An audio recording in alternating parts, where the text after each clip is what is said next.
It's always a great pleasure, and of course I mean this from the bottom of my heart, to bring my friends, my admired colleagues, my mentors, and all kinds of people who've played prominent roles in my life. African Accent, for the first time, is truly honored to bring you a top-notch administrator who did quite a bit for Berklee College of Music, according to the testimonies of those who hired her. But then fate had it that she decided to make a shift, should we say, from administrative tasks to teaching. And now she is a professor of literature in the Department of Liberal Arts, in which I also happen to be a colleague, and a professor of philosophy. And we admire one another, we work together. I think very highly of her, and so on. And I need not say more because there is considerably detailed stuff that I could share with you, other than highlighting the fact that she worked as Director of Development, a top-notch and important position at Berklee College of Music for 3 years. She's a graduate of Harvard University, and of course, as I always say, Harvard rarely makes a mistake to recruit the best and the most reliable. So, African Accent brings Janet Schwalibog, beautiful last name, for the first time. And I am very honored to have you as my guest. Thank you so much, Tedros. It's really an honor to be here. Thank you so much. So what I thought we should do is begin by talking about what you've done for Berklee and beyond Berklee after you graduated from Loyola University with a BA in philosophy theology, and then a similar degree from the School of Divinity at Harvard University. I'm sure you've done quite a bit after graduation, so we might want to start with that. Absolutely. I pursued theological and philosophical studies, I think because I have always been concerned about my place in the world and understanding my place in the world, how the world works. My father was in the American military, and so we traveled every 2 or 3 years, and we lived in various places in the United States, and we lived abroad. So from a very young age, I was exposed to American imperialism. And one of my earliest memories when we were living in Seoul, Korea, this was in 1984, and Seoul had just was preparing for the Olympics. And there were huge protests against the American presence in Seoul. And of course, as a young person, this was the first time I had encountered political resistance to my family. And I learned so much from that experience. It really changed, I think that's what politicized me and raised the question for me of what is my place in this world? What is my responsibility to other people? What does it mean to be me? And what does it mean to be just? And so my studies were informed by that, and my work following my studies have been informed by that question, which for me is a lifelong question. In my Master's of Divinity degree, it was a degree toward the study of justice. And so during that time and following that, I worked as a counselor in domestic violence shelters. I was a court advocate for women in positions of domestic violence.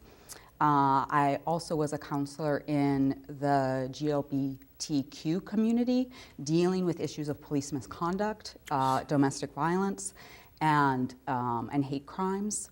So that, and of course, these areas they're intersectional, right? So when I'm working with someone in a domestic violence shelter, regardless of age, education, race, class, domestic violence happens across all of those sectors of our community, sadly. And so I had the opportunity really to work with amazing people, amazing women who were earning their lives back, that it had been taken from them unfairly. And usually we don't have to earn our lives. And these women were doing that. And they truly were rebuilding their own lives. And that was a great source of inspiration for me. And so doing that work has greatly informed my teaching and my work at Berkeley. I see, I see. So what I thought we're going to do, because of limitations of time, I am planning to bring Janet on September 9th for 1 full hour. So what I thought we should do today for the next 20 minutes or so is just begin the interview by way of introducing you to Afghan Ascent and introducing Afghan Ascent to you. So when I was researching on your work, in addition to these wonderful administrative contributions that you made to Berklee College of Music, there were a few phrases, there were a few philosophical concepts that you used in the section of our website and in the liberal arts in response to the question, what do you do? What is your approach to teaching? And there is this remarkable concept of power knowledge that you listed.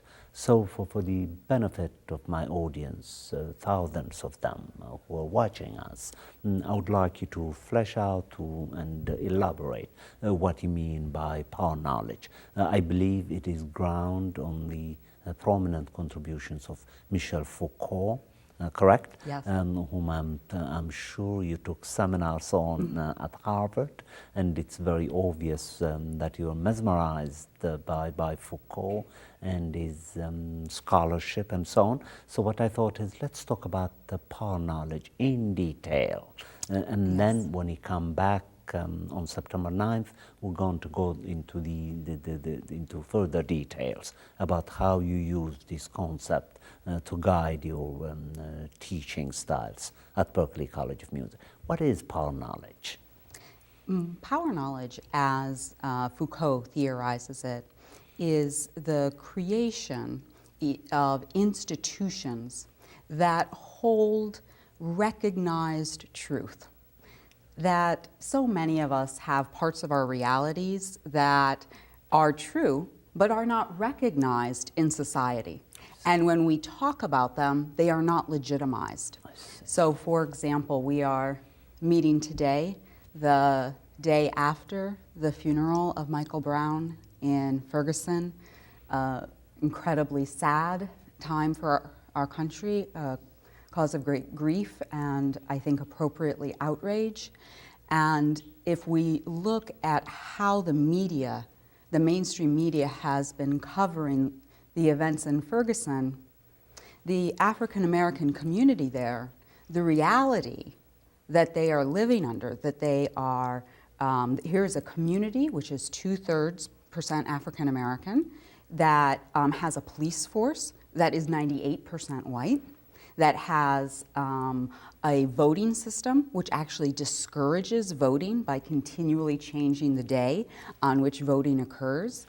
And so, and then in the media coverage, what I hear people talking about is looting and a call for order. And I think of Dr. King, there is no peace without justice. And injustice anywhere is a threat to justice everywhere. How can we have the governor calling for peace and order when people are being terrorized, literally murdered by the police? And that is an example of one reality, one set of knowledge held by the African American community and shared through scholarship, through writing, through Twitter, social media, saying, see who we are, see us. And the media refusing, and the white communities refusing to see African American reality. And so we have institutions of knowledge which say America is a democracy. There is equal opportunity for all. And that is enshrined in the Constitution. It is enshrined in Congress, in the presidency. Notice that President Obama did not go to Ferguson. He sent a very important person, Eric Holder, but I think I was watching the tapes and I saw dogs and I saw tear gas. And that is 1960 Alabama, that's Selma. Where were the federal troops sent by the federal government, not requested by the governor? And where are those federal troops protecting the protesters? Because that was their purpose in 1960, protecting the protesters. And so how can we establish institutions which support the knowledge based on real people's experience, not on a fantasy of what we want to believe America is, but on the reality of what people live day to day. Another very important aspect of the way Foucault theorizes power knowledge, in addition to the idea that there are multiple institutions connected as if like a spider web. So if you move one, the whole web shakes.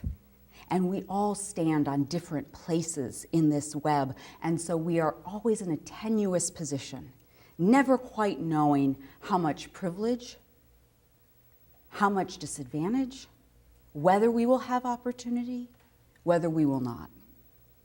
And that ground is not steady under our feet. This is all constructed through social realities. And what we believe is possible for ourselves is constructed through these social realities. I am very interested in working with my students to expand ideas of what is possible. I see. What have you been told is possible? And now let us return to your childhood mind. I see. What did you want to be when you grew up? Just one thing or many things? Did you want to be able to fly as well as, perhaps be a fireman? Did you expect that you would have joy in your life? That these, from my perspective, are as important for students to learn as any curriculum. How to build an ethical, responsible, joyful life, a heartfelt life in community with others. I see. Well, staying on that theme, the same Foucault, as you know, argues that power is everywhere. Yes. Correct? Yes. And also power need not be necessarily be recognized through the effects that it produces, because power itself produces truth. Yes. He says. Yes. If you can unpack that a little bit for me. Absolutely. How does power produce truth? Power produces truth because, in one way, power is what legitimates our knowledge. Okay. A very simple example. I was a nanny when I was in college, and I remember one of the little boys I was babysitting. We were sitting in the basement. It was raining outside. I was reading a story. He was climbing on top of me, looking out the window. He had to see the rain. And he took my hand, or my face in his hands,